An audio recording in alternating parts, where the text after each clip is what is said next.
Saudações a todos, dando continuidade ao checklist da Prisma de 2020. Vamos lá. Item 13B. Descreva quaisquer métodos usados para sintetizar os resultados e forneça uma justificativa para essa escolha. Então, você vai descrever os métodos que você usou para agrupar esses dados e o porquê que você fez isso. Então, você tem que ter uma justificativa para essa escolha.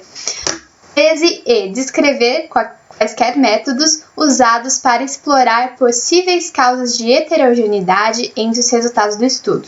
Por exemplo, análise de subgrupo, meta-regressão. Vai dizer respeito também à parte estatística e como que vai se trabalhar com essas diferenças. Se vai utilizar algum método e tudo mais, o porquê também dessas escolhas. 13F. Você deve escrever quaisquer métodos de análise de sensibilidade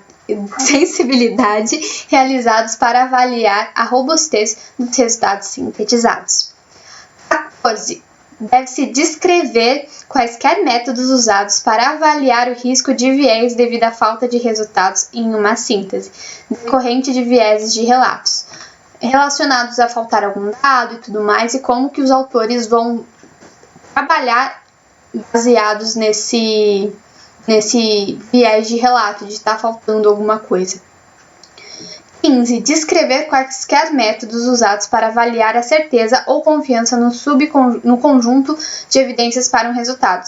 Então, entra também na parte estatística relacionado qual método vai usar para avaliar a certeza, a confiança daquele dado. Não é só verificar se houve aumento ou diminuição. Você tem que avaliar e fazer um teste para verificar essa confiança e tudo mais. Por isso, você deve descrever se você utilizou de algum desses métodos. 16A. Descrever os resultados do processo de busca e seleção, desde o número de registros identificados na busca até o número de estudos incluídos na revisão. Eu não sei se vocês já viram aquele fluxograma dos resultados, então em quais bases de dados conseguiu tantos artigos, aí depois passou para esses, tirou as duplicadas, ficaram tantos artigos, e no final ficaram 15 artigos. Então é mais ou menos isso que esse item está dizendo, que você tem que descrever todo esse processo, como foram feitas as exclusões e tudo mais, até chegar nos artigos que você selecionou para o seu estudo. 16B. Citar os estudos que parecem atender os critérios de inclusão, mas que foram excluídos, e explique por que foram excluídos. Por exemplo, depois de analisar os resumos e tudo mais, ficaram 20 artigos que pareciam atender os critérios. Porém, lendo na íntegra, verificou-se que 5 não tinham a metodologia adequada a revisão sistemática. Então, você vai dar as justificativas por que você excluiu aqueles outros artigos que aparentavam ser válidos para a sua revisão. 17. Citar cada estudo incluído e apresente suas características. Provavelmente vocês já viram aquele quadro síntese, que tem todos os artigos, os autores, os principais achados. É sobre isso que esse item está falando.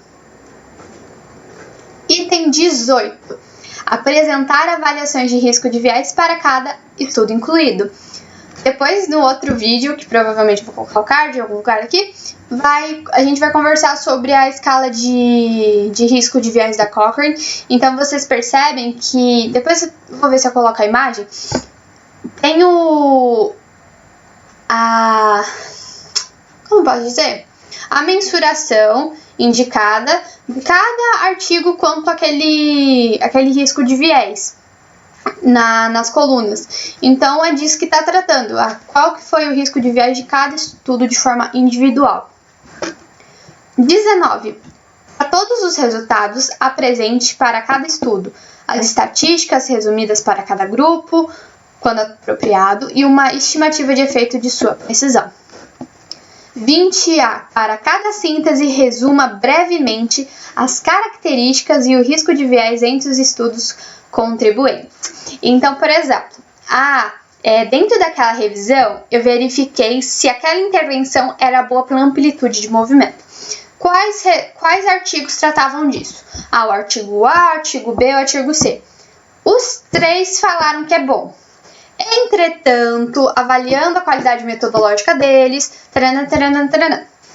porque você vai ponderar aquele resultado, aquele dado, em decorrência da avaliação da qualidade metodológica daquele artigo. Ok, vamos para o 20B. Apresentar resultados de todas as sínteses estatísticas realizadas. Autoexplicativo.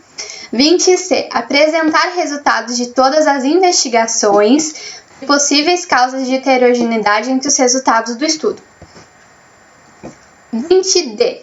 Apresentar resultados de todas as análises de sensibilidades realizadas para avaliar a robustez dos resultados sintetizados.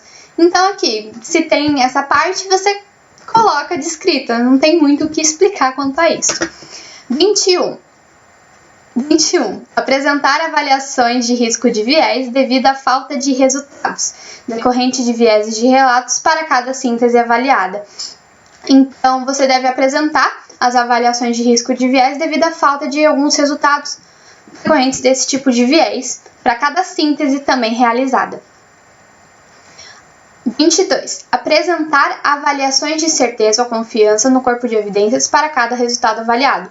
Então, a mesma coisa que quando você analisa individualmente, você tem que fazer também quando você sintetiza esses dados para cada desfecho. 23A.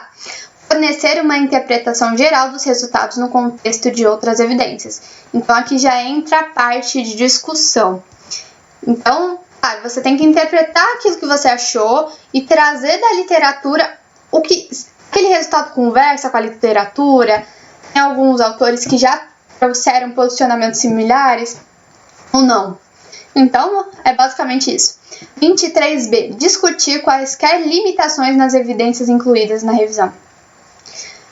Então, através dos riscos de viés e da sua análise crítica, você vai verificar se teve alguma limitação nessas evidências. Então, por exemplo, esses artigos eles não tratam necessariamente de tal população, não se pode generalizar, vai depender muito do que você encontrar. 23C. Discutir quaisquer limitações dos processos de revisão usados. Então, essa parte entra na sua revisão. Teve alguma limitação?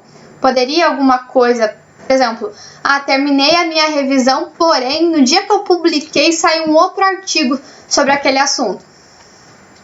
Sabe, não é da sua sensibilidade isso. Mas um exemplo aleatório, só para ter uma noção assim, que relaciona-se à sua revisão, aos seus métodos e tudo mais. Teve alguma limitação importante. 23D. Discutir as implicações dos resultados para a prática, política e pesquisas futuras. Então, quando alguém vira e fala assim, você me deu esses dados aqui, mas qual que é a relevância disso para a prática clínica? Qual que é a relevância disso na criação de políticas públicas relacionadas a essa intervenção? Então, é isso que está falando, traduz para a prática, o que significa os seus dados. Essa parte é muito importante, como todas as checklists, mas ela tem uma importância bem grande para também o propósito da sua revisão. 24A. Fornecer informações de registro para a revisão, incluindo o nome do registro, o número do registro, ou declarar que a revisão não foi registrada. Aqui a gente está falando, por exemplo, da Próspero. A Próspero, você pega seu protocolo de revisão, manda para eles aprovam e eles dão um número de protocolo para você. Então, você registrou aquela revisão, você ainda não terminou, você está fazendo ela, mas você falou, olha, eu vou fazer uma revisão sobre isso, tá bom? Tô fazendo. Ok? Então, você tem que falar, eu registrei, o protocolo e tudo mais. 24B. Indicar onde o protocolo de revisão pode ser acessado ou indica que o protocolo não foi preparado. Então, você pode acessar o meu protocolo através do link, taranã, ou do site, taranã. 24C. Descrever e explique quaisquer alterações nas informações fornecidas no registro ou no protocolo. Então, por exemplo, você queria fazer a revisão daquele jeito, você criou o protocolo, só que devido a alguma variável que você não tinha controle ou alguma percepção diferente, você mudou alguma coisa. Então, você vai ter que reescrever no protocolo o que você mudou e o porquê que você mudou. 25. Descrever as fontes de apoio financeiro ou não financeiro para a revisão e o papel dos financiadores ou patrocinadores na revisão. Essa parte também você vai ter que indicar na sua revisão. E não é só em revisão que são pedidos esse tipo de informação, em artigos clínicos também. 26. Descreva quaisquer interesses conflitantes dos autores da revisão, isso para uma revisão sistemática ou também para outro artigo.